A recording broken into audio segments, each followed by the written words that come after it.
Hello everyone, welcome to my channel mechanical engineering insights. तो जैसे कि पिछले वीडियो में हमने डिस्क्राइब किया था कैसे हम रेलवे की जनरल साइंस को लेके चलेंगे और कैसे क्लासेस वगैरह होगा और सिलेबस के बारे में थोड़ा बहुत देखा था। तो रेलवे का जो भी वन डे एग्ज़ाम रहता है, जैसे कि RRB JE, group D, RRB ALP, NTPC and technician, हर एक एग्ज़ाम में जनरल साइंस का एक अच्छा खासा वेटेज आता है। किसी में 40 मार्क्स, किसी में 30 मार्क्स, 25 मार्क्स, ऐसा करके रहता है हर एक एग्ज़ाम में, CBT 1 CBT 2 दोनों में। तो हम लोगों का आज क्लास नंबर 1 रहेगा, जो कि हम बायोलॉजी से स्टार्ट करेंगे और वो भी सेल स्ट्रक्चर से। ठीक है, तो पहले हम बता देते हैं कि जो भी कंटेंट रहेगा, जो भी लेक्चर्स वगैरह रहेगा, वो थियोरिटिकल रहेगा प्लस MCQ हम साथ के साथ करते हुए चलेंगे। और MCQ सारा PYQ टाइप रहेगा। ठीक है, तो हम देख सकते हैं कि कैसा कुछ क्वेश्चंस आता है और कैसे हम पढ़ रहे हैं। और जो लेक्चर रहेगा वो NCERT बेस्ड रहेगा, क्योंकि रेलवे जो साइंस को लेके वो NCERT को बहुत फॉलो करता है। ठीक है, क्वेश्चन भी NCERT को बेस्ड रहता है और जो आंसर की में जो आंसर भी आता है वो NCERT बेस्ड रहता है। तो हम NCERT बेस्ड ही पढ़ाई करेंगे। तो आज बायोलॉजी और सेल स्ट्रक्चर से स्टार्ट करते हैं। पहले एक बार सिलेबस देख लेते हैं। पिछली वीडियो भी हमने सिलेबस डिस्क्राइब किया था, क्या कुछ सिलेबस में है। तो इस सीक्वेंस में हम बायोलॉजी को स्टार्ट करेंगे। पहले सेल स्ट्रक्चर आज कंप्लीट कर देंगे और ये लेक्चर होगा 1 क्लास 1 चैप्टर, मीन्स एक क्लास में एक चैप्टर पूरा ख़त्म कर देंगे, उसके साथ MCQs एंड PYQs सारा कुछ। आज जैसे सेल स्ट्रक्चर स्टार्ट करेंगे तो इसका पूरा theoretical portion, conceptual portion clear करके उसके बाद MCQ सॉल्व करेंगे। उसके बाद next day tissue, nutrition, digestive system, skeletal system, respiratory system, blood and circulatory system, human reproduction, nervous system, genetics, endocrine system, classification of organism. Classification of organism ये वाला portion अभी NCERT से हटा दिया है। और जो रिसेंट RRB का जो एग्ज़ाम हुआ था उसमें क्लासिफिकेशन ऑफ ऑर्गेनिज्म से एक भी क्वेश्चंस नहीं आए, तो ये वाला अभी हम छोड़ के चलते हैं। ठीक है, उसके बाद बोटनी एंड ह्यूमन डिजीज़। तो लगभग 13-14 चैप्टर होगा हम लोगों का। तो एक बाय एक क्लास करके और एक चैप्टर में ख़त्म कर देंगे। पहले हम बायोलॉजी से स्टार्ट करेंगे, उसके बाद केमिस्ट्री, फिजिक्स, फिर बायोलॉजी आएंगे। ठीक है, एक साथ ऐसा करते हुए चलेंगे। तो आज का लेक्चर स्टार्ट करते हैं, जो कि सेल से होगा।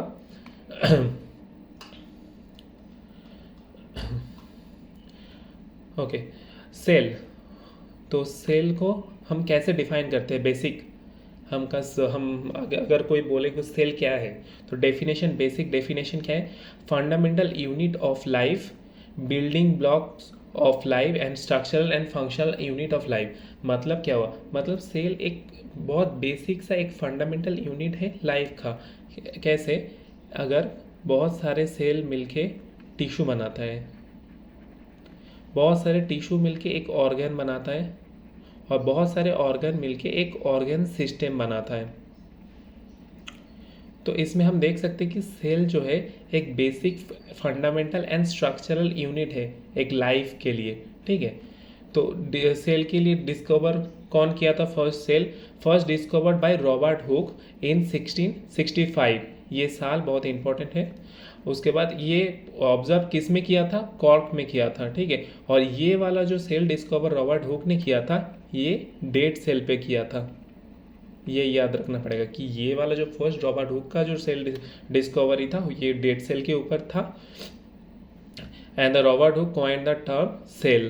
पहले सेल टर्म रॉबर्ट हुक ने दिया था। उसके बाद अदर डिस्कवरीज में हम आएंगे, तब देखेंगे कि अदर डिस्कवरीज में एंटोनियो वैन लीवेनहोक जो है वो क्या किया था? वो लिविंग सेल डिस्कवर किया था। Living cell, first living cell discover किया था। कहाँ पर किया था? पॉन्ड वाटर पे। फर्स्ट लिविंग सेल डिस्कवर कौन किया था? एंटोनी वैन लेवेनहॉक ने, जिसने पॉन्ड वाटर पे अपना फर्स्ट लिविंग सेल डिस्कवर किया था। और उसका जो his first important discovery was existence of single cell organism, जिसको हम प्रोटोजोआ नाम से जानते हैं। और ये साल होगा 1674। ये दोनों साल बहुत ही इंपॉर्टेंट है। उसके बाद रॉबर्ट ब्राउन ने क्या किया? रॉबर्ट ब्राउन ने न्यूक्लियस का खोज किया था, ठीक है, न्यूक्लियस का खोज किया था, जो न्यूक्लियस बाद में सेल थ्योरी में काम में आया, ठीक है। Robert born has discovered cell nucleus which helped in providing the cell theory in 1831 उसके बाद डिस्कवरी आया जो था प्रोटोप्लाज्म कौन डिस्कवर किया था? J.E. पुरकिंजे। इतना बड़ा नाम याद रखने की ज़रूरत नहीं है, इसका शॉर्ट फॉर्म हम बोलेंगे J.E. पुरकिंजे। तो पुरकिंजे साहब ने क्या डिस्कवर किया था? प्रोटोप्लाज्म क्या होता है? Protoplasm is the fluid substance. Protoplasm is the fluid substance in the cell. तो इसको डिस्कवर कौन किया था? J.E. पुरकिंजे ने। तो कुछ बेसिक सा हम लोगों ने देख लिया कि सेल का डेफिनेशन क्या है। Cell is the structural and functional basic unit, fundamental unit and the building blocks of life. Building blocks क्यों बोलते हैं? क्योंकि बहुत सारे सेल को मिलके टिश्यू बनता है, बहुत सारे टिश्यूज को जोड़ के एक ऑर्गन बनता है, और बहुत सारे ऑर्गन मिलके हमारा बॉडी या ऑर्गेनिक सिस्टम बनता है। और किसने क्या डिस्कवर किया था, ये सारा कुछ हम लोगों ने देख लिया। अभी हम जाएंगे सेल थ्योरी के ऊपर। सेल थ्योरी दो मेन बायोलॉजिस्ट था जिसने सेल थ्योरी डिस्कवर किया था, एक है स्लेडन एंड एक स्वान। 1838 एंड 1839 में इसने क्या बोला था कि all the animals and plants are compost of cell. हर एक एनिमल एंड प्लांट क्या होगा? सेल से कॉम्पोस्ट होगा, सेल से बना होगा। And basic unit is the cell, basic unit of life is the cell. Cell is the basic unit of the life, जो कि हम लोगों ने देखा कि फंक्शनल एंड स्ट्रक्चरल यूनिट, और हर एक प्लांट एंड एनिमल सेल से कॉम्पोज होगा। And lastly वर्चो is expand the cells arises from the pre-existing cells। तो सेल्स, हर एक सेल क्या होता है? प्री एग्जिस्टिंग सेल से। हर कोई सेल जब डेवलप होता है वो कहीं ना कहीं प्री एग्जिस्टिंग सेल से ही डेवलप करता है। तो इसको डिस्कवर किया था। उसके बाद मॉडर्न सेल थ्योरी में आते हैं। मॉडर्न सेल थ्योरी में सेम चीज़ है कि all the living organism are made of cell. Cell are the structural and the functional unit of all living organism. उसके बाद these cells have originated from already existing cells, जो कि हमने बता दिया। इसके बाद हम देखेंगे कि सेल का जो नंबर ऑफ सेल, इसके हिसाब से हम ऑर्गेनिज्म को कितने पार्टों में डिवाइड कर सकते हैं, ठीक है। एक तो हो गया यूनिसेलुलर, उसके बाद फ्यू सेल्ड ऑर्गेनिज्म, उसके बाद मल्टी सेलुलर ऑर्गेनिज्म। यूनिसेलुलर, इसके नाम से ही पता चल रहा है कि यूनिसेलुलर, वन सेलुलर होगा organism made up with one cell, one single cell.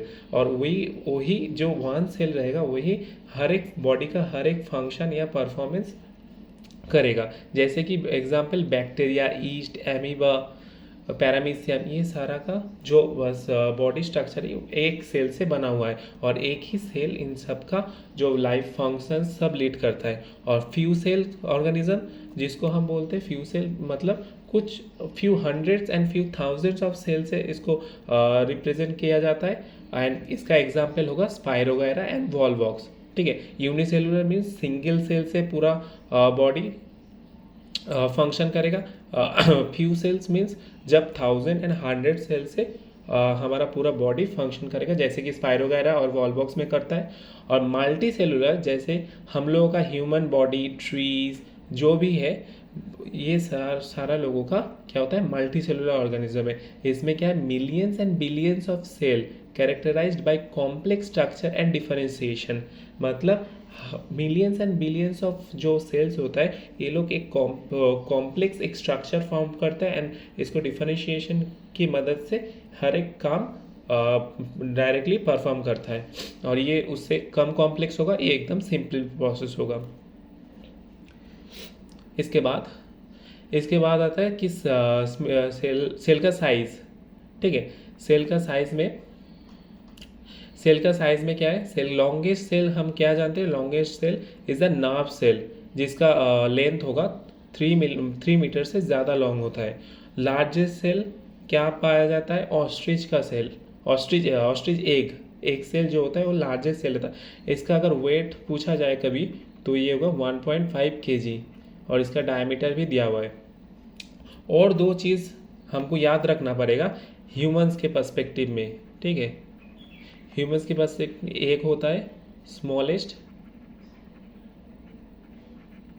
Cell, एक होता है हम लोग का स्मॉलेस्ट सेल कौन है, और एक लार्जेस्ट। स्मॉलेस्ट सेल होगा स्पर्म सेल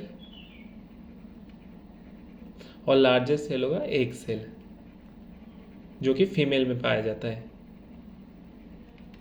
ठीक है, उसके बाद हम लोग देखेंगे various cells and based on their shape. तो शेप के हिसाब से भी हम सेल्स को क्लासीफाई कर सकते हैं, जैसे कि columnar cell, spherical cell, oval cell, biconvex. Biconvex में क्या होता है, रेड ब्लड सेल जो होता है उसका स्ट्रक्चर कैसा रहता है, कुछ ऐसा रहता है, तो इसको हम बाइकॉन्वेक बोलते हैं। फिर स्पाइरल रहता है, जैसे कि स्पार्म सेल कैसा रहता है, ऐसा रहता है, तो स्पार्म सेल रहता है स्पाइरल। उसके बाद rectangular, rod shape, C shape and cylindrical. इस डायरेक्ट एग्जाम्पल पूछा जाता है।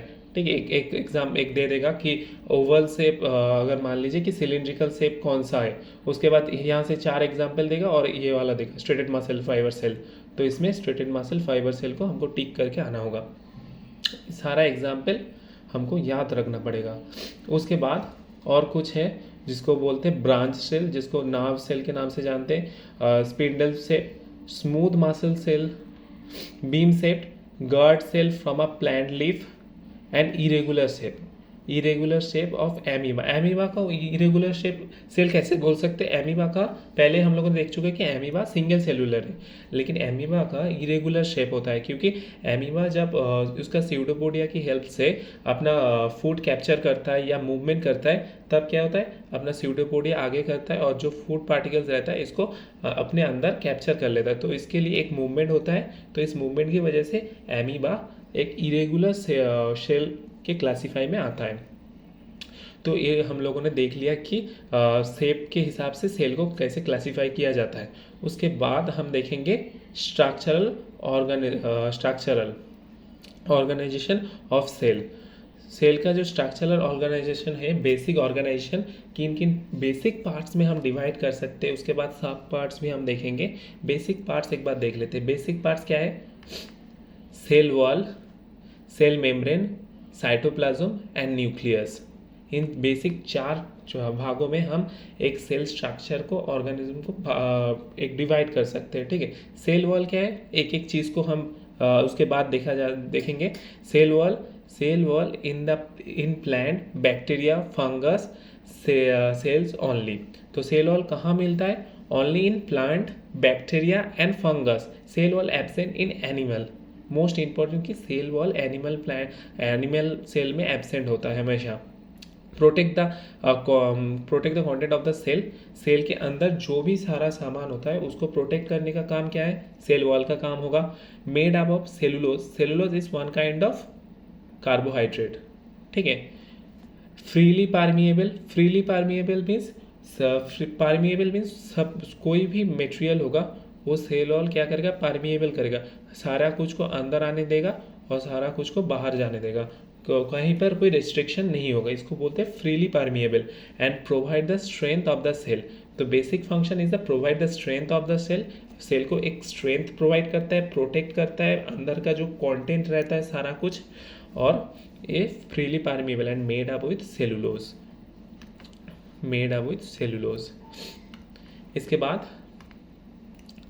इसके बाद हम देखेंगे कि सेल वॉल जो हमने देखा, सेल वॉल हम किस चीज़ों में देखा था, प्लांट में देखा था, बैक्टीरिया में एंड फंगस में। प्लांट के लिए सेल वॉल सेलुलोज से कॉम्पोजिट होता है, उसके बाद बैक्टीरिया में पेप्टिन से एंड फंगस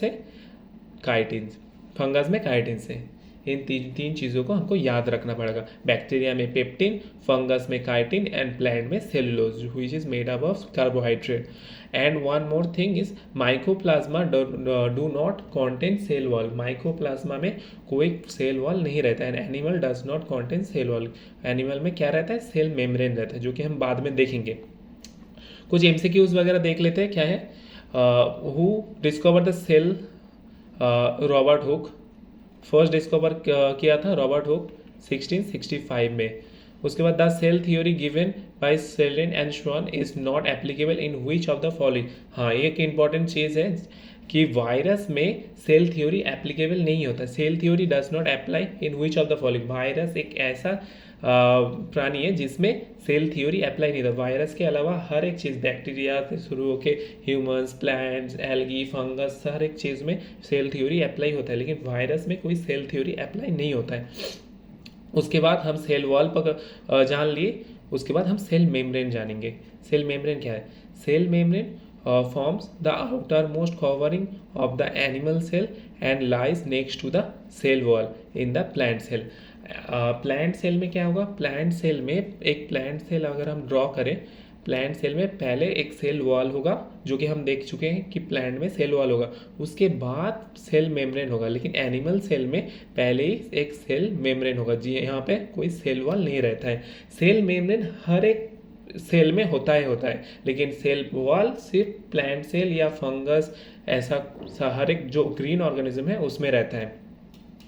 ठीक है, बेसिक कॉन्सेप्ट हम लोगों ने देख लिया सेल मेम्ब्रेन के बारे में, और सेल मेम्ब्रेन के कुछ कैरेक्टरिस्टिक्स के बारे में हम देखेंगे, जो कि थिन होता है cell membrane, flexible, delicate, living membrane that possesses tiny pores.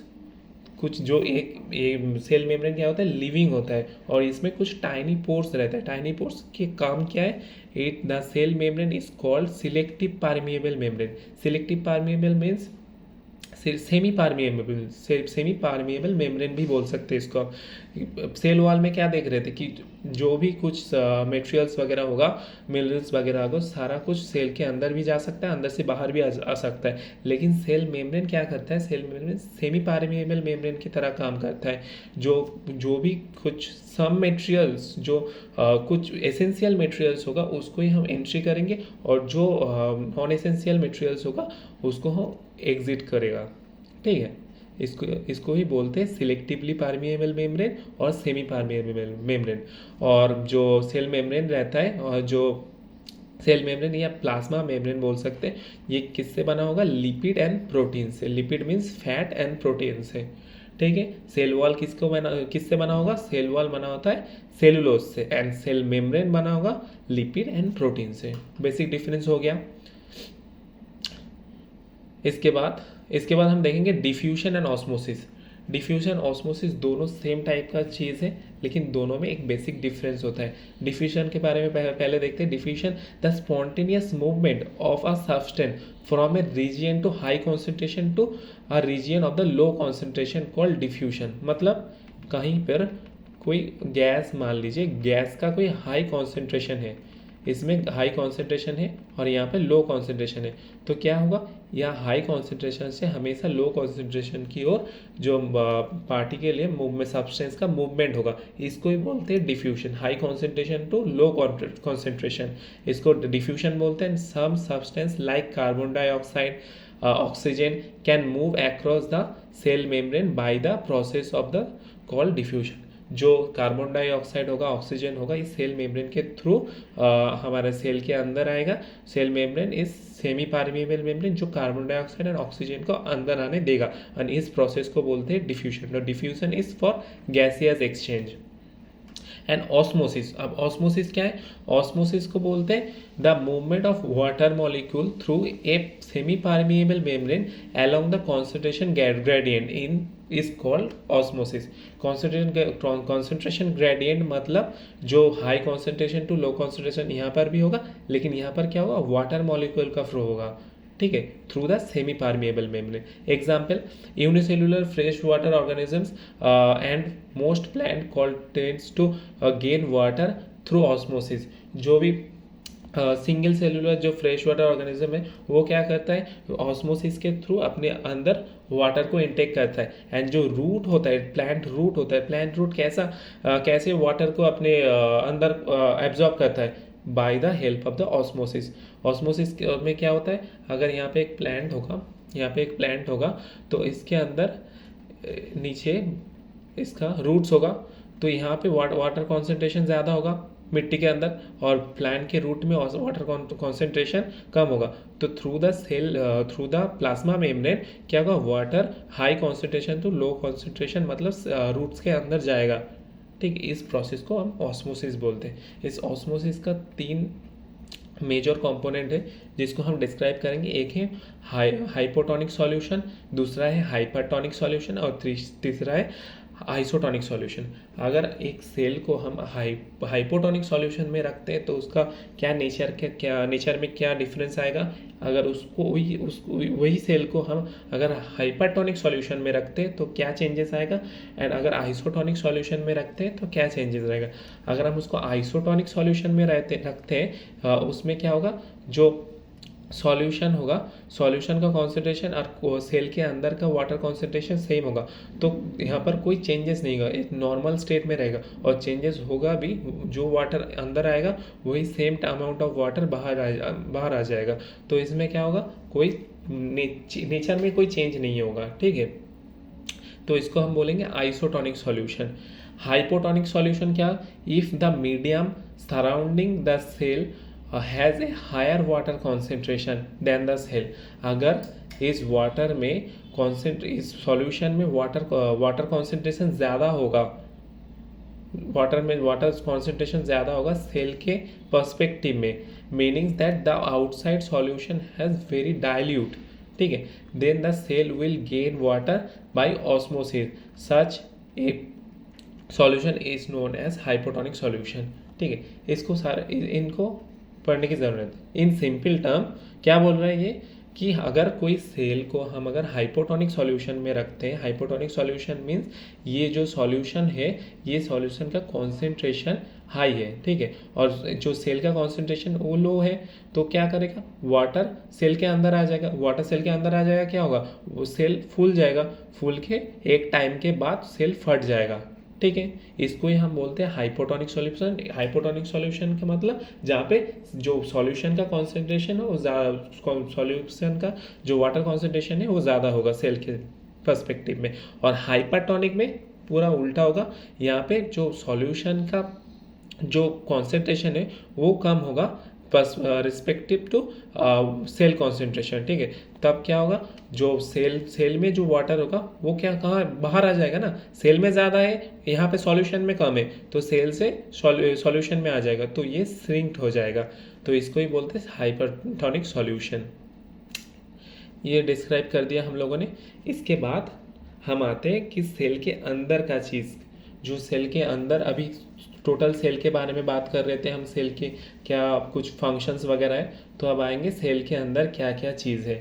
Firstly हम डिस्क्राइब करेंगे कि साइटोप्लाज्म क्या है। साइटोप्लाज्म नेचर एंड ऑकरेंस एक बार देख लेते हैं। Cytoplasm content inside the plasma membrane and excluding the nucleus. Cytoplasm क्या है, जो प्लाज्मा मेम्ब्रेन है, हम लोग का प्लाज्मा मेम्ब्रेन रहा ये, और न्यूक्लियस को excluding the nucleus, plasma membrane के अंदर जो भी चीज़ होगा वो साइटोप्लाज्म होगा, ठीक है। और साइटोप्लाज्म के अंदर ये जो ऑर्गेनेल है, जो कि माइटोकॉन्ड्रिया, राइबोसोम, जो भी होगा, लाइसोसोम बाद में देखेंगे, वो साइटोप्लाज्म में रहेगा, ठीक है। And cytoplasm is a transparent jelly like material that contains a mixture of water, soluble organic and inorganic compounds and various cell organelles. यही बात बोले ना अभी, जो प्लाज्मा मेम्ब्रेन के अंदर एक्सक्लूडिंग न्यूक्लियस जो भी चीज़ होगा वो साइटोप्लाज्म होगा। Cytoplasm is the transparent jelly like material and इसमें सारा जो ऑर्गेनल है, माइटोकॉन्ड्रिया, गोल्गी बॉडी, वैक्यूल्स, वो सारा कुछ इसमें आएगा। मेन फंक्शन क्या, different organelle content in a perform different function. जो भी डिफरेंट कंपोनेंट है, जैसे कि माइटोकॉन्ड्रिया एटीपी सिंथेसिस करता है, राइबोसोम, जो हर एक ऑर्गेनल रहेगा हर एक का अलग अलग फंक्शन में हेल्प करेगा cytoplasm, and the centre of all metabolic activities, and ये ऑल मेटाबॉलिक जो एक्टिविटीज़ होगा उसका सेंटर बनेगा। साइटोप्लाज्म का बेसिक एक कॉन्सेप्ट हम लोगों ने दे लिया। इसके बाद एंडोप्लाज्मिक रेटिकुलम। एंडोप्लाज्मिक रेटिकुलम क्या होता है, एंडोप्लाज्मिक रेटिकुलम जो न्यूक्लियस होता है उसके बाहर में जो sac like and sheet like and tube like जो स्ट्रक्चर रहता है, जो large network membrane bound network के जैसे, sheet like means, sheet means ऐसा स्ट्रक्चर रहता है, ऐसा ट्यूब लाइक स्ट्रक्चर रहता है, तो इसको ही हम एंडोप्लाज्मिक रेटिकुलम बोलते हैं। एंड इसका फंक्शन क्या होता है? Function is continuous with the plasma membrane on the outside of the nuclear membrane on the inside. तो ये जो प्लाज्मा मेम्ब्रेन के साथ ही कॉन्टिन्यूअस रहता है एंड टू पार्ट्स में डिवाइड होता है। एक होता है स्मूथ एंडोप्लाज्मिक रेटिकुलम एंड एक होता है राफ एंडोप्लाज्मिक रेटिकुलम। यहाँ पे होता है स्मूथ और यहाँ पे राफ एंडोप्लाज्मिक रेटिकुलम। और स्मूथ और राफ में क्या बेसिक डिफरेंस होता है? स्मूथ में जब एक टची फील करेंगे तो एक स्मूथ फील होगा क्योंकि उसमें राइबोसोम प्रेजेंट नहीं है। और राफ एंडोप्लाज्मिक न्यूक्लियस रेटिकुलम में जब फील करेंगे इसमें क्या डॉटेड ऐसा राइबोसोम इसमें प्रेजेंट होता है। तो इसमें इसके लिए राफ एंडोप्लाज्मिक रेटिकुलम बोलते हैं। एक राफी स्ट्रक्चर आएगा और इसका मेन फंक्शन क्या है? Support the framework of the cell. Cell का जो फ्रेमवर्क है, मतलब जो प्रोटीन, बाद में देखेंगे प्रोटीन जो लिपिड वगैरह ये अपना सेल को प्रोवाइड करता है, न्यूट्रिशन प्रोवाइड करता है। तो एक मेन फ्रेमवर्क की तरह काम करता है, ठीक है। उसके बाद मेन फंक्शन और मेन फंक्शन क्या है? जो rough endoplasmic reticulum synthesise the protein while smooth endoplasmic reticulum synthesis lipid. कैसे? राफ एंडोप्लाज्मिक रेटिकुलम ने हमने क्या किया था कि राफ एंडोप्लाज्मिक रेटिकुलम में राफ क्यों होता है? Due to presence of ribosome.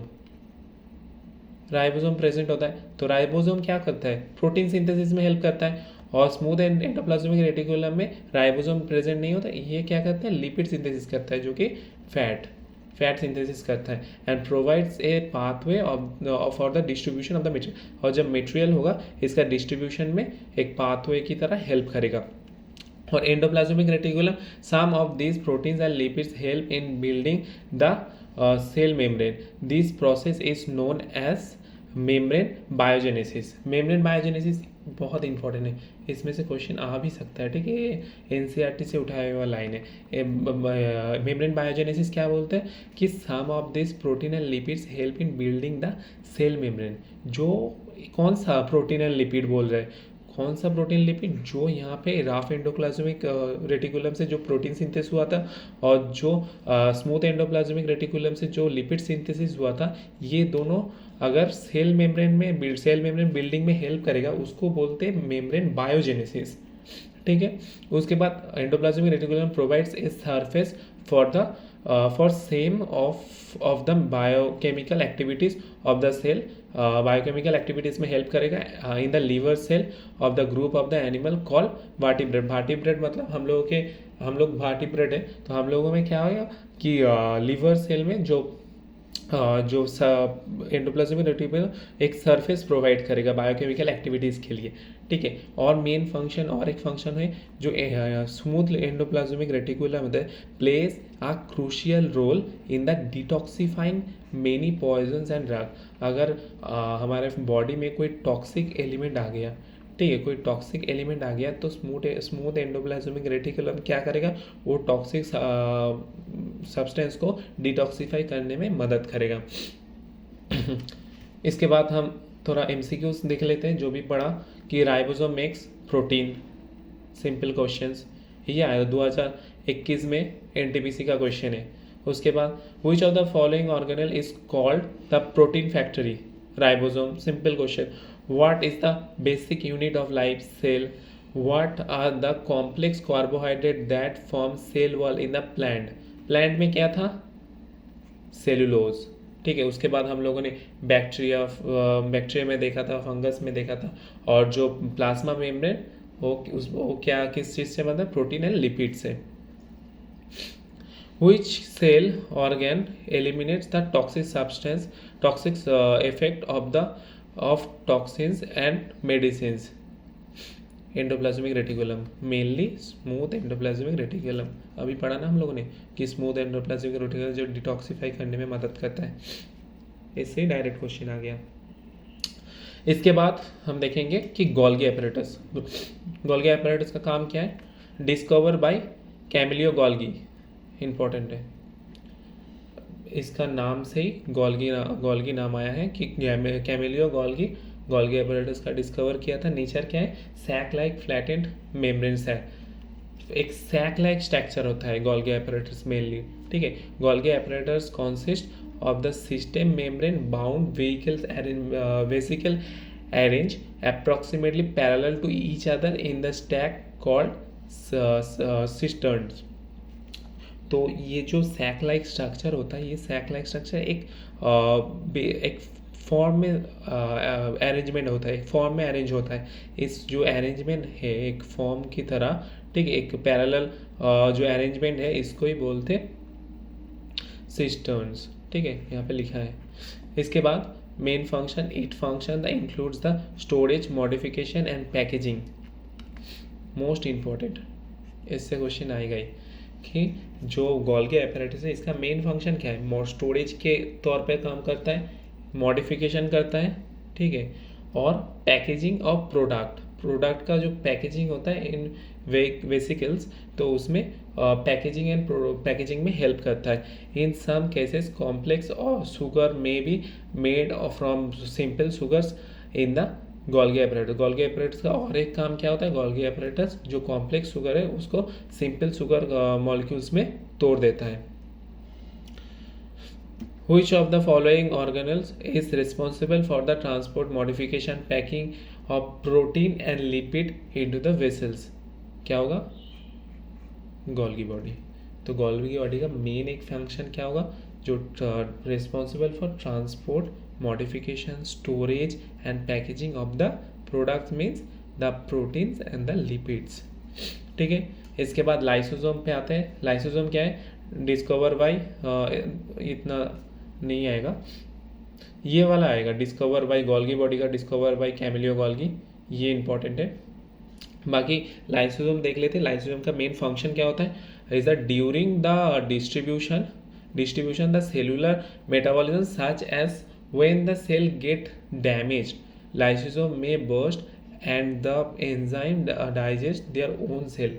मतलब जो अगर कोई एक सेल डैमेज हो गया तो लाइसोसोम का अंदर एक एंजाइम होता है, जो एंजाइम क्या करेगा, वो सेल को डिटेक्ट करेगा, जो डैमेज सेल होगा वो डैमेज सेल को बर्स्ट कर देगा और उसको ख़त्म कर देगा।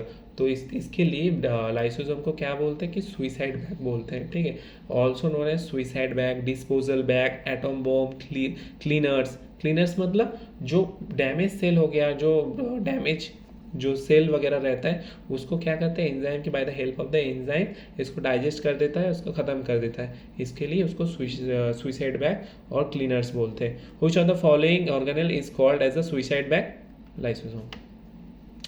माइटोकॉन्ड्रिया डिस्क्राइब बाय ऑल्टमैन 1894, ठीक है। मेन कैरेक्टर के double wall with the inner wall forming folds known as cristae. हमारा जो ये होता है माइटोकॉन्ड्रिया है, माइटोकॉन्ड्रिया का दो मेम्ब्रेन होता है, एक इनर मेम्ब्रेन होता है, एक आउटर मेम्ब्रेन होता है। जो इनर मेम्ब्रेन होता है, इनर मेम्ब्रेन एक फोल्ड करता है, एक फोल्ड कर रहा है ना, यहाँ पे ऐसा फोल्ड बना रहा है ना, ये फोल्ड को ही हम बोलते हैं कि क्रिस्टी जंक्शन और क्रिस्टी बोलते हैं। मेन फंक्शन क्या है, release and store energy as in form of ATP, adenosine triphosphate. Mitochondria are storage organisms is in the sense that they have their own DNA and ribosome है। और एक चीज़ होता है कि माइटोकॉन्ड्रिया एक ऐसा है जिसके अंदर डीएनए, खुद का डीएनए भी रहता है और राइबोसोम भी रहता है, तो इसलिए इसको स्ट्रेंज ऑर्गेनल बोलते हैं, ठीक है। माइटोकॉन्ड्रिया एक ऐसा ऑर्गेनल जहाँ पर इसके खुद के डीएनए एंड राइबोसोम दोनों मिलता है, तो इसको स्ट्रेंज ऑर्गेनल बोलते हैं। इसके बाद यहाँ पे मैट्रिक्स होता है और दो मेम्ब्रेन से बना होता है, outer membrane, inner membrane fold होता है, तो फोल्ड होके जो फोल्ड पार्ट होता है उसको बोलते हैं क्रिस्टी। और inner membrane and outer membrane के जो बीच का पार्ट होता है उसको बोलते हैं हम इंटर मेम्ब्रेन स्पेस, ठीक है। इतना सारा कुछ हम लोगों को समझ में आ गया अभी है। और एक MCQ, which of the following is called power house of the cell, mitochondria, red blood cell, white blood cell, plasma membrane. Obviously mitochondria. और माइटोकॉन्ड्रिया क्या करता है, एनर्जी सिंथेसिस करता है in the form of ATP. ठीक है, इसके बाद हम देखेंगे प्लास्टिड। ठीक है, प्लास्टिड के बारे में देखते हैं। Plastid is in the plant cell. Plastid हमेशा प्लांट सेल में पाया जाता है। ठीक है, not for the animal cell. Plastid are double membrane cell organelle found in cell of plant and algae. Plant and algae में प्लास्टिड पाया जाता है। प्लास्टिड दो टाइप का होता है। ठीक है, मेनली दो टाइप का प्लास्टिड पर, एक होता है क्रोमोप्लास्ट और एक ल्यूकोप्लास्ट। क्रोमोप्लास्ट क्या होता है? Chromoplast contains the pigment chlorophyll are known as chloroplast. Coloured pigment chromoplast. Chromo word से क्या, क्रोम, हम गूगल क्रोम यूज करते हैं ना, क्रोम में क्या होता है? क्रोम में तीन कलर है। यहाँ पे गूगल क्रोम है ना, यहाँ पे क्रोम में 3 कलर है, तो इसमें से हम याद रख सकते हैं कि क्रोमोप्लास्ट मतलब कलर प्रोवाइड कर, जो प्लास्टिक में कलर होता है उसको हम क्रोमोप्लास्ट बोलते हैं। और बेसिकली जहाँ पे क्लोरोफिल पिगमेंट अगर कोई क्लोरोप्लास्ट में रहेगा उसको हम बोलेंगे क्लोरोप्लास्ट। ठीक है, chloroplast one kind of chromoplast. और ल्यूकोप्लास्ट है इसका कलरलेस प्लास्टिड। जो leucoplast are primarily organelle in which materials such as starch, oil and protein or granules are stored। इसमें क्या होता है? जो स्टार्च होता है, oil, protein granules are stored होता है। ये ल्यूकोप्लास्ट मेनली आर कलरलेस। ठीक है, दो बेसिक डिफरेंस हम लोगों ने देख लिया, हाईलाइट कर लेते हैं इसको, क्रोमोप्लास्ट और ल्यूकोप्लास्ट।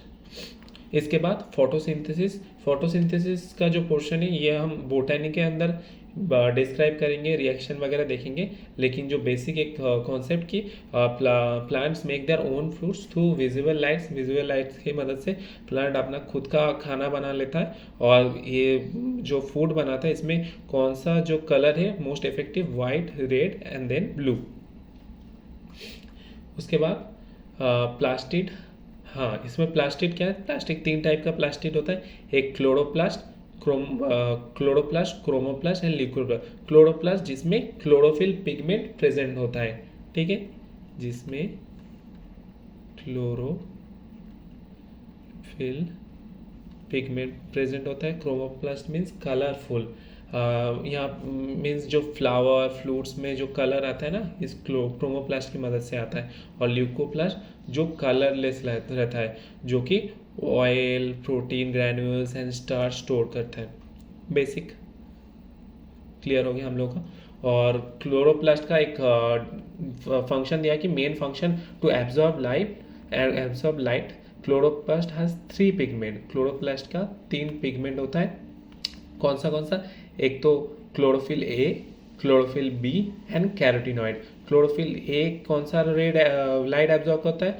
क्लोरोफिल ए एब्जॉर्ब करता है red light, violet and little of blue light. Mainly red light और वायलेट लाइट कौन एब्जॉर्ब करता है? क्लोरोफिल ए। क्लोरोप्लास्ट क्या करता है? एब्जॉर्ब लाइट, उसमें 3 पिगमेंट होता है, chlorophyll A, B and carotenoid. Chlorophyll A absorb करता है रेड एंड वायलेट लाइट को, क्लोरोफिल बी एब्जॉर्ब करता है ब्लू एंड इंडिगो कलर को, and carotenoid absorb the orange and the yellow colour. ठीक है, हम लोगों को पता चल गया कि क्लोरोप्लास्ट का कौन सा पिगमेंट होता है। उसके बाद chlorophyll does not absorb green colour, yellow colour and orange colour. ठीक है, ग्रीन कलर तो कभी एब्जॉर्ब नहीं करेगा, ग्रीन रिफ्लेक्ट कर देता है, तभी तो इसको ग्रीन कलर में दिखाई देता है। जो कलर रिफ्लेक्ट करके हमारे आंखों में आता है वही कलर हम देखते हैं ना, तो क्लोरोफिल कभी ग्रीन कलर को एब्जॉर्ब नहीं करता। And the chloroplast trap solar energy for the photosynthesis. Basic things. उसके बाद प्लास्टिड तो हम लोगों ने डिस्क्राइब कर दिया यहाँ से इमेज में। और एक बार देख लेते हैं कि there are plastid processor disc like shape. हाँ, यहाँ पे जो प्लास्टिड रहता है ना, ये डिस्क लाइक शेप होता है, एक के ऊपर एक डिस्क लाइक, इसको हम बोलते हैं थाइलाकॉइड। कंटेंट क्लोरोफिल कंटेंट रहता है इस थाइलाकॉइड में। थाइलाकॉइड क्या होता है? एक के ऊपर एक जो प्लास्टिड होता है वो डिस्क से प्लास्टिक एक के ऊपर रहता है। और chromoplast import colour for flowers and fruit. Chromoplast जो कलरफुल होता है, तो उसमें कलरफुल होने की वजह से कलर किस में जाता है? फ्रूट और फ्लावर्स में। और ल्यूकोप्लास्ट जो कि कलरलेस, और ये क्या करता है, store starch and oil, protein, fat, ये सब। इसके बाद हम थोड़ा देख लेते हैं एमसीक्यूज वगैरह। Chlorophyll pigment is present in which of the following component in the cell? Chloroplast, mitochondria, lysosome, ribosome, obviously chloroplast। What are the colorless pigment called? हमने बार बार बोला colorless pigment means leucoplast। Which of the following plants store starch, protein, oil, granules in the cell? leucoplast, जो कि colorless होता है। हर एक question हमको आ रहा है, ठीक है। और name the pigment due to which plant have green colour? Obviously chlorophyll. तो हो गया। इसके बाद वैक्यूल्स। वैक्यूल्स के बारे में हम देखेंगे कि वैक्यूल्स क्या थे। Vacuoles are the storage sac like solid and the liquid content. Vacuoles are small size in the animal and the while the vacuoles are the large size in the plant.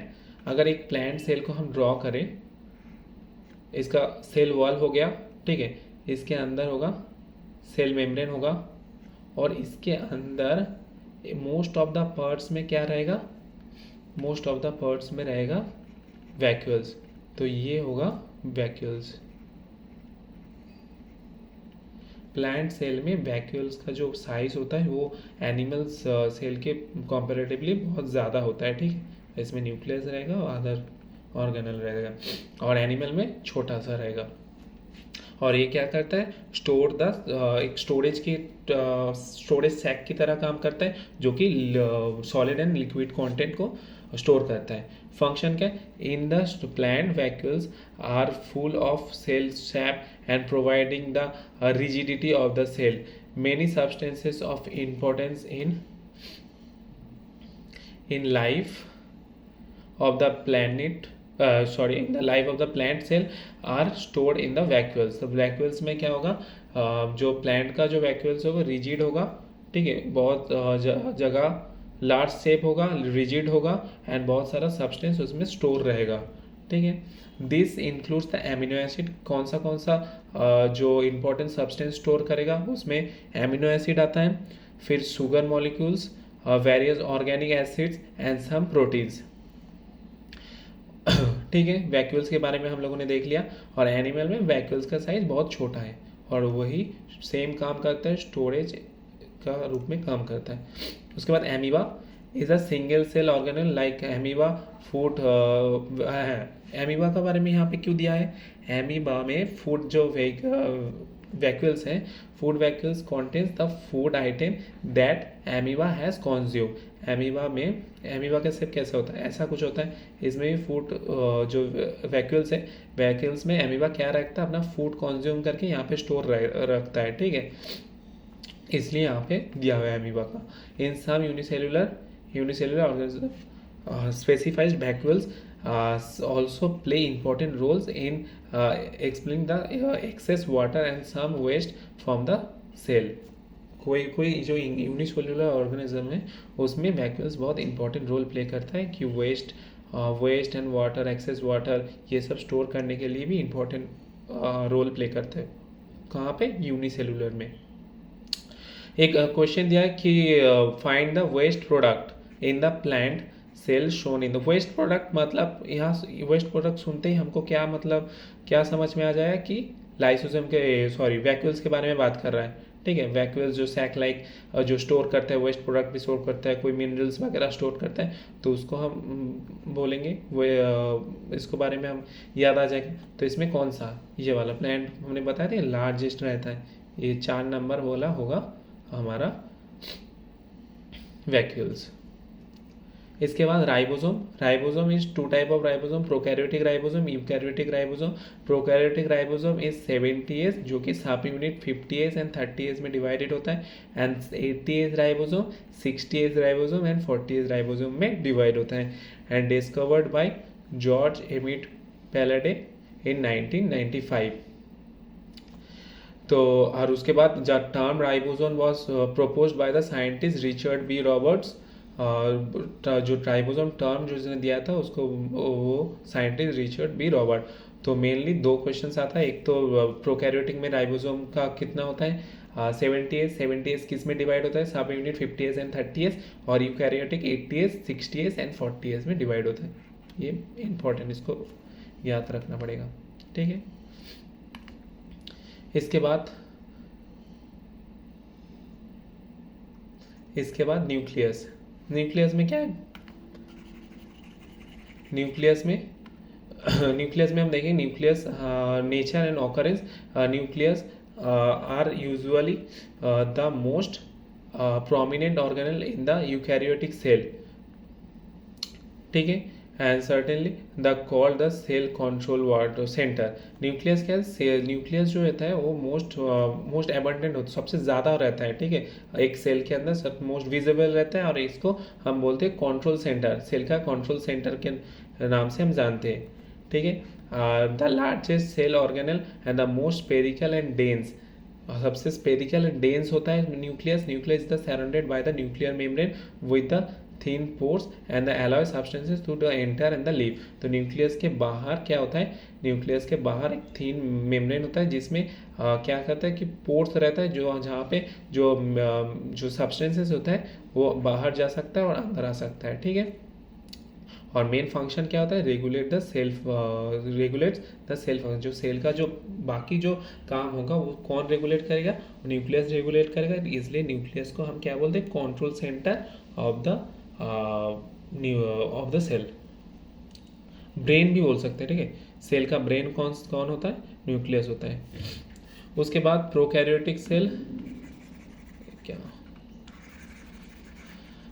Prokaryotic cell, only bacteria have prokaryotic type cell, ठीक है, bacteria में only prokaryotic type cell मिलता है, लेकिन eukaryotic cell कहाँ पर मिलता है, एनिमल सेल, फंगी, प्रोटोजोआ, बाकी सारे जहाँ पे जो सेल होता है वो यूकैरियोटिक टाइप सेल होता है। यूकैरियोटिक टाइप सेल्स है developed cell then prokaryotic cells, ठीक है। और प्रोकैरियोटिक सेल में हम देख सकते हैं कहीं ओनली सेल वॉल प्रेजेंट है, सेल मेम्ब्रेन है, राइबोसोम, डीएनए है, और कुछ नहीं है। लेकिन सेल, अगर यूकैरियोटिक सेल के बारे में बात करेंगे, जो एनिमल प्लांट सेल होता है उसमें बहुत सारे डीएनए, आरएनए, राइबोसोम, तो डीएनए राइबोसोम, सेल मेम्ब्रेन तो होता है। उसके बाद जो ऑर्गेनल है मेन, जो हम लोगों ने अभी पढ़ा, माइटोकॉन्ड्रिया, लाइसोसोम, राइबोसोम, वैक्यूल्स, ये सारा कुछ हम यूकैरियोटिक में ही देखने को मिलता है, ठीक है। Prokaryotic is a simple structure जो बैक्टीरिया में मिलता है। और एक बेसिक डिफरेंस एक बार देख लेते हैं, बैक्टीरिया में फाउंड होता है, ये क्या होता है, एनिमल, प्लांट, फंगस, प्रोटिस्ट, इसमें मिलता है।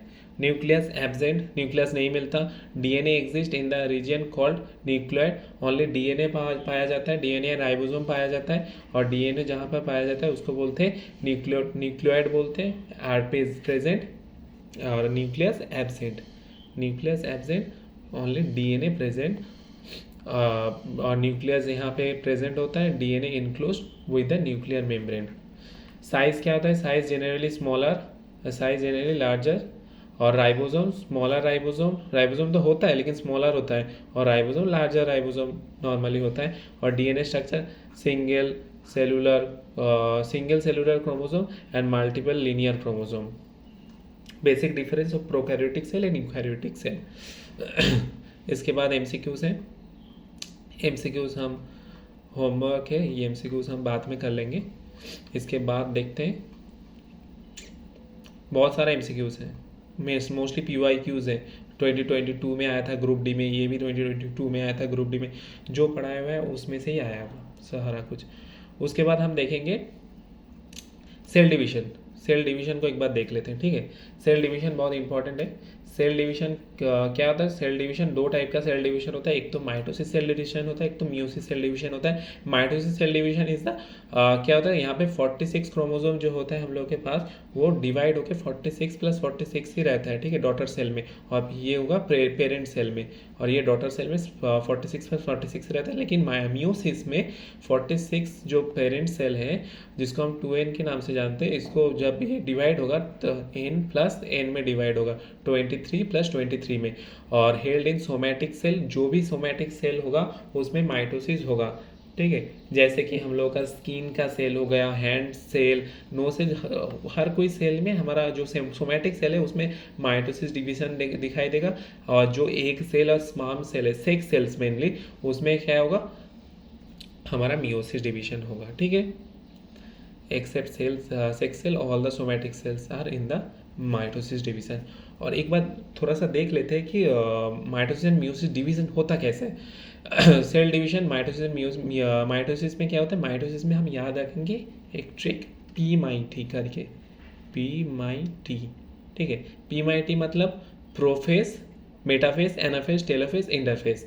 इन 5 स्टेप में माइटोसिस डिवीजन होता है। माइटोसिस किस में होता था हम लोगों को पता, माइटोसिस फॉर सोमैटिक सेल, जो कि हम लोग का स्किन हो गया, नोज, स्किन, हैंड, जहाँ पर भी जो सेल है एक्सेप्ट जो सेक्स सेल्स है उस वहाँ पर हमारा माइटोसिस डिवीजन होगा।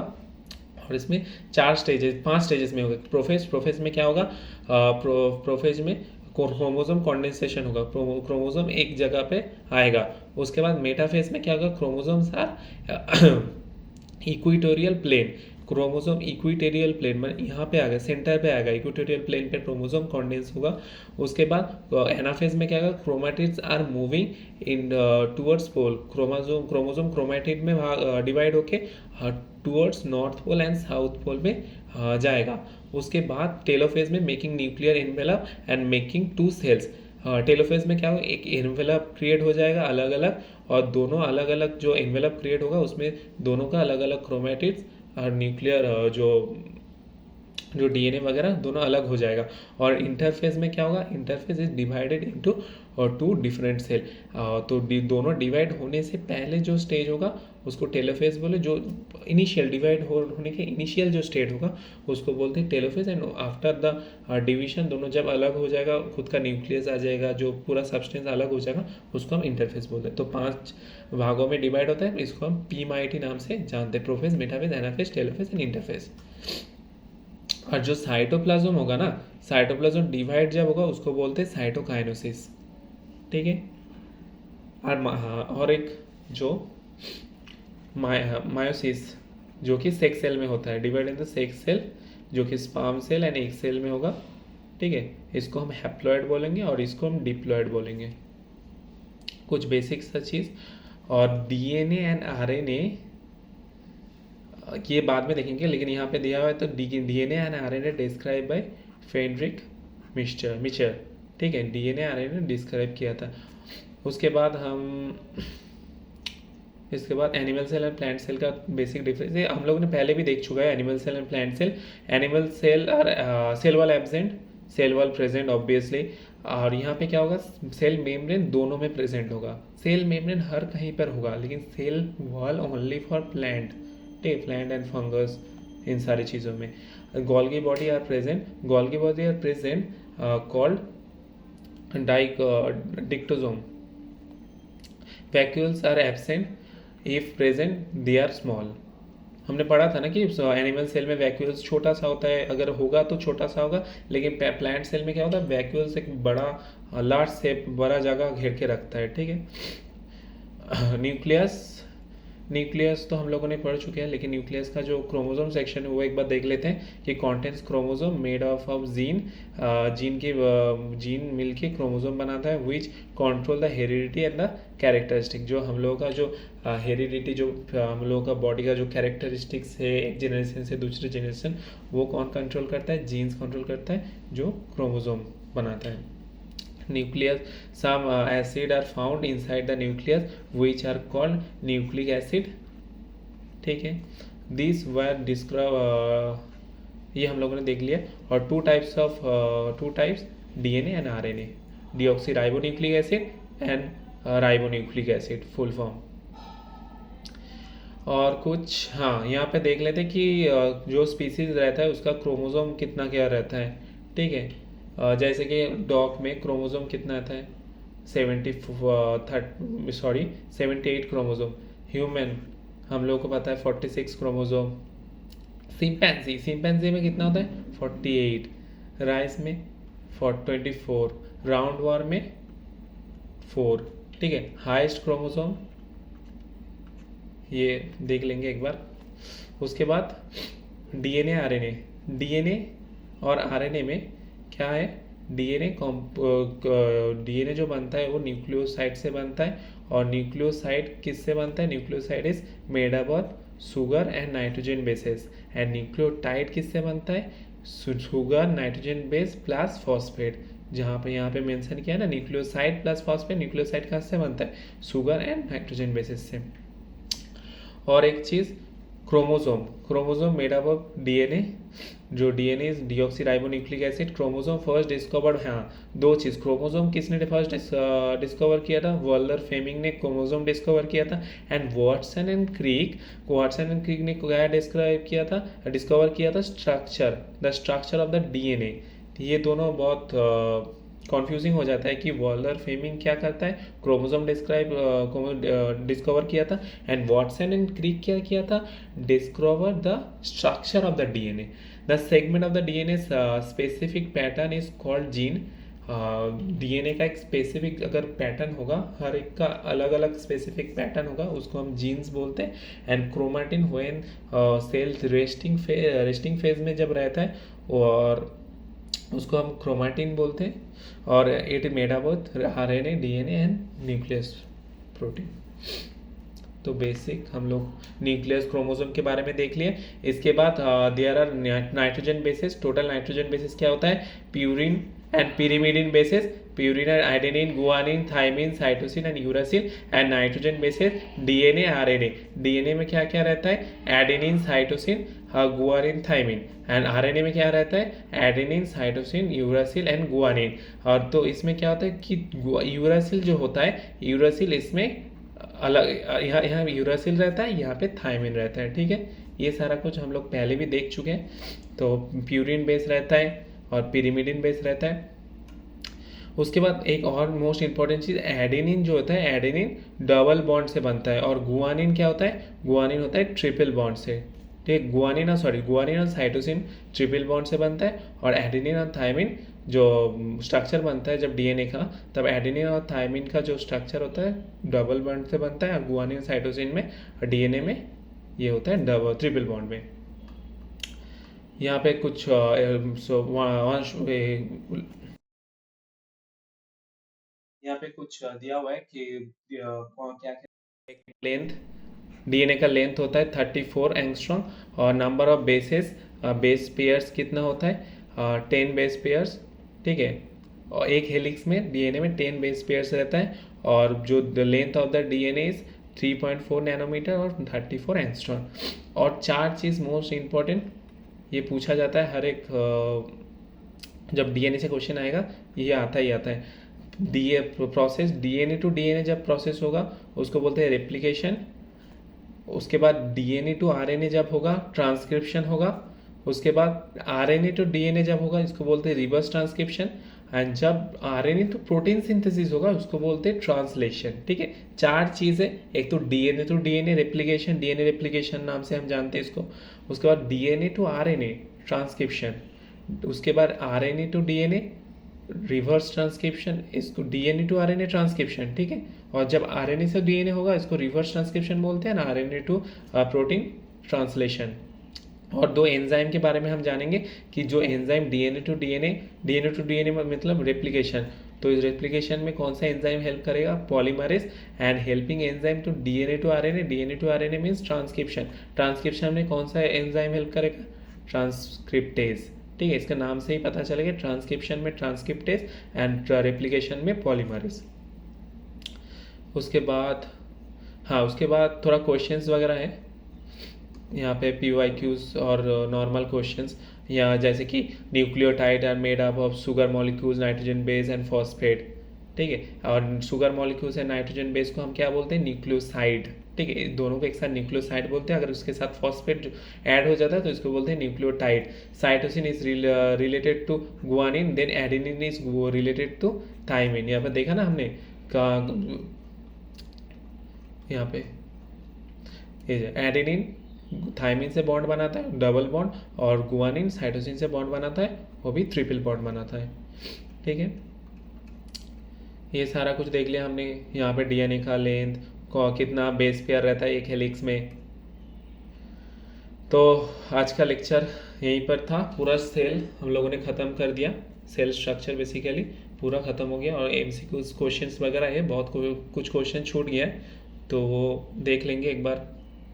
ये पीडीएफ अगर हम टेलीग्राम में जब डाल देंगे तब एक बार देख लेना, ठीक है। तो thank you so much lecture पूरा देखने के लिए। क्लास 1 हुआ आज, ठीक है। आज क्लास 1 हुआ बायोलॉजी का सेल। इसके बाद रहेगा केमिस्ट्री, क्लास 2 केमिस्ट्री रहेगा, क्लास 3 रहेगा फिजिक्स का, ठीक है। पीडीएफ के लिए टेलीग्राम ग्रुप ज्वाइन कर लेना, मैकेनिकल इंजीनियरिंग इनसाइट्स। ये पूरा पीडीएफ और टेलीग्राम में हम डाल देंगे, ठीक है। और ये A4 पेज पे ही है, जैसे कि आप प्रिंट आउट कर सकते हैं, प्रिंट आउट करके पढ़ सकते हैं, इसलिए मैंने इसको A4 में ही रखने दिया। So thank you so much. Next lecture में मिलते हैं। वीडियो कैसा लगा बताएंगे, और बाकी कुछ छूट गया तो नहीं ना? हाँ, सारा कुछ हो गया। उसके बाद plant tissue and animal tissue and plant tissue पढ़ेंगे, लेकिन उसके बाद पहले फिजिक्स एंड केमिस्ट्री करेंगे, ठीक है। Thank you so much, bye bye, फिर मिलते हैं।